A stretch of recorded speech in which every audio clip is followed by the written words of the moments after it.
ఓం విఘ్నేశ్వరాయ నమ. శ్రీ వెంకటేశ్వర స్వామి వారి దివ్య చరిత్ర 20వ అధ్యాయము. పద్మావతి తన ఇష్టసకులను వెంటబెట్టుకొని శృంగారవనానికి విహారానికే వెళ్ళింది. అందమైన అనేక రకాల మొక్కలు, వివిధ నామాలతో విలసిల్లే పుష్పాలు, ఆ వనము చాలా శోభాయవనంగా ఉంది.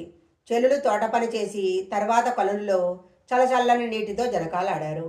తరువాత మధుర ఫలాలు భక్షించారు. ఆనందంగా సంగీతయుక్తంగా పాటలు పాడుకోవటం ప్రారంభించారు. దాహంతో ఉన్న శ్రీనివాసుడు అదే ఉద్యానవనంలో గల కొలనులో నీరు తాగి దాహం తీర్చుకొని ఒక వృక్షం యొక్క నీడలో కూర్చున్నాడు.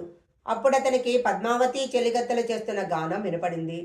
ఆ గానం వింటున్న శ్రీనివాసుడు వారెవరో తెలుసుకోవాలి అనుకున్నాడు. పాట వచ్చిన వైపే వెళ్ళాడు.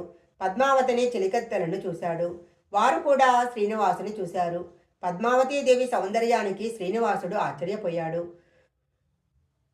ఈ కన్య పార్వతిని భారతిని శ్రీసతిని తలదన్నేంత అందంగా ఉంది.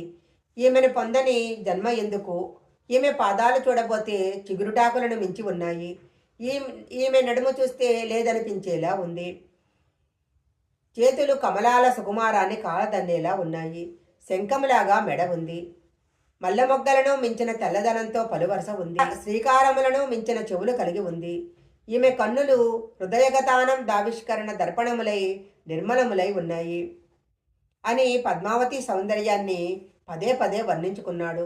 అసలు ఈమె వివాహితయా అవివాహితయా కూడా తెలుసుకోవలసి ఉంది. సరే, ఆమెనే అడుగుతాను అనుకొని పద్మావతిని సమీపించబోయాడు. పద్మావతి తన చెంతకు వస్తున్న వేటగాడిని చూసి బెదిరి చెలులతో ఆ వచ్చేవాడెవరో అతని గురించి తెలుసుకొని రండి అని పంపించింది. చెలికత్తెలు శ్రీనివాసుని దగ్గరికి వచ్చి, మీరెవరో తెలుసుకోవాలనుకుంటున్నాము. మీ నామధేయం ఏమిటి? ఇక్కడికి ఎందుకు వచ్చారు? ఈ శృంగారవనానికి పురుషులు రాకూడదని మీకు తెలియదా అని ప్రశ్నించారు. అప్పుడు శ్రీనివాసుడు, మీరు వేసిన ప్రశ్నలన్నిటికీ మీ రాజకుమార్తెకే స్వయంగా సమాధానమిస్తాను అని పద్మావతిని సమీపించాడు.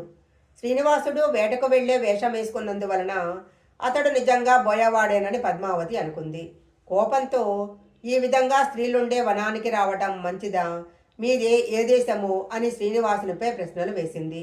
అప్పుడు శ్రీనివాసుడు, ప్రస్తుతము నాకెవరూ లేరు. బంధువులు కానీ చెప్పుకోవటానికి ఎవరూ లేరు. ఎలాంటి నివాసము లేదు. పూర్వము నాకు నివాసం ఉండేది. ఇప్పుడు సంచారినవటం చేత సర్వదేశాలు నావే. పూర్వము లక్ష్మీ సంపన్నుడిగా ఉన్నా ఇప్పుడు మాత్రం పేదవాడిని. నువ్వెవరు? నీ నామమేంటి?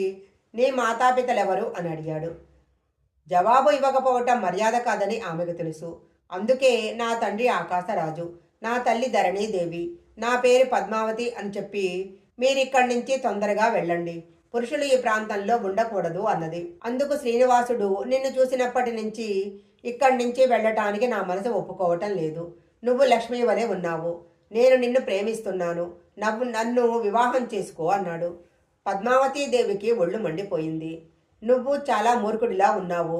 బోయవాడనైన నిన్ను నేనెలా వివాహం చేసుకుంటాను? మతిభ్రమ వలన ఇలా మాట్లాడుతున్నావు. నా తండ్రి అయిన ఆకాశరాజుకు ఈ విషయం తెలిస్తే ఇంకేమైనా ఉందా? నిన్ను కండకండాలు చేస్తారు. వెంటనే ఇంటికెళ్ళు అన్నది. శ్రీనివాసుడు ముఖంలో చిరునవ్వు చిందుతుండగా, ప్రేమకు అశాశ్వతమైన సంపదలతో సంబంధమేముంది?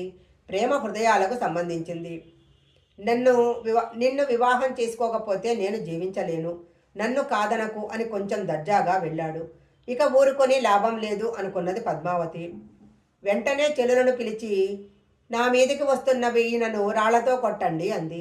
వెంటనే చెలికత్తెలందరూ రాళ్లు తీసుకొని శ్రీనివాసుని కొట్టసాగారు. ఆ కొట్టిన రాళ్ల దెబ్బలకు శ్రీనివాసుడు ఆగలేకపోయాడు. శరీరమంతా రాళ్ల దెబ్బలు తినటం వలన రక్తం కారుతుండగా శృంగారవనం నుంచి నిష్క్రమించి తన నివాస స్థానమైన శేషాచలం చేరుకున్నాడు. శ్రీనివాసుడు విచారంతో దిగులుపడి రావటానికి కారణం తెలియక వకుడాదేవి కంగారు పడింది. శ్రీనివాసుని శరీరము నిండా గాయాలు, రక్తము. అయ్యో, ఇదేంటి? ఇన్ని గాయాలేంటి? నిన్ను కొట్టిన వాళ్ళెవరు? ఎలా ఓర్చుకుంటున్నావు నాయనా? ఏం జరిగింది అని అడిగింది. అలా అడుగుతూనే గాయాలపైన పసరులు ఆకులు తెచ్చి వేసింది. శ్రీనివాసుడు వకుడాదేవితో జరిగిన విషయమంతా చెప్పాడు. అదేమిటో, ఆమెను చూసినప్పటి నుంచి పెళ్లి చేసుకుంటే ఆమెనే చేసుకోవాలి అనిపిస్తుంది. ఆమె లేకపోతే నేను బ్రతకలేను అని తన హృదయంలో ఉన్నదంతా వకుడాదేవితో వెళ్ళగక్కాడు. శ్రీనివాసుడు చెప్పినది విన్న వకుడాదేవి ఎంత పొరపాటు చేశావు నాయన. ఆకాశరాజు అంటే సామాన్యుడా? సిరి సంపదలతో తులతూగే మహారాజు. అతనికి మనకు విజయం ఎలా పసుకుతుంది? కయ్యమైన వియ్యమైన సమానమైన వాళ్ళతోనే మంచిదని పెద్దలు చెప్తారు. నీ మేలు నీ మేలు కోరి చెప్తున్నాను. ఈ ఆలోచన మర్చిపో. వారితో మనకేం సంబంధము అన్నది. శ్రీ వెంకటేశ్వర స్వామి వారి దివ్య చరిత్ర 20వ అధ్యాయం సంపూర్ణం.